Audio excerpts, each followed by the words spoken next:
தனியொருவனாக நிற்பது எப்படி?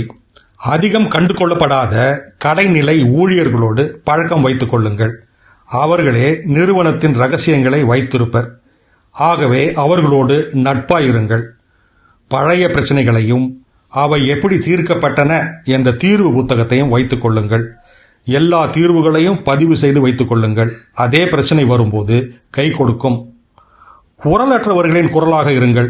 அலுவலக கூட்டங்களில் புறக்கணிக்கப்படுகிற, அலட்சிய பண்ணப்படுகிற உடன் பணியாளர்களின் நம்பிக்கையை பெறுங்கள். வெவ்வேறு துறைகளை இணைக்கும் பாலமாக விளங்குங்கள். வெவ்வேறு முன்னுரிமைகளை, தரவுகளை புரியும் விதத்தில் எடுத்து கூறுங்கள்.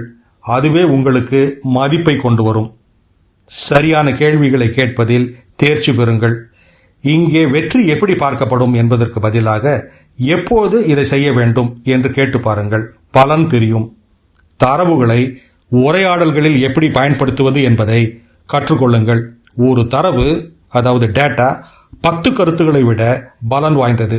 ஆகவே நிறுவனத்தின் முக்கிய தரவுகளை சரளமாக பயன்படுத்துங்கள். வெவ்வேறு துறை ஊழியர்களோடு உரையாடுங்கள். Diagonal meeting move. முதுநிலை தலைவர் சமீபத்தில் கூறிய கருத்துடன் இன்னொருவரின் கருத்தை தொடர்பு படுத்துங்கள். அப்பொழுது நீங்கள் பெரிதாக ஏதோ சிந்திக்கிறீர்கள் என்று தோன்றும். 30 செகண்டுக்குள் திட்டத்தை தெளிவாக விளக்குங்கள். நாங்கள் எக்ஸ், நாங்கள் ஒய் என்ற இடத்திற்கு செல்கிறோம். எங்களுக்கு இசட் தேவை. தெளிவான விளக்கம். இது போன்று உங்களை அனைவருக்கும் பிடித்தவராக்கும். ரிஸ்கான திட்டங்களை ப்ரீமார்ட்டம் செய்யுங்கள்.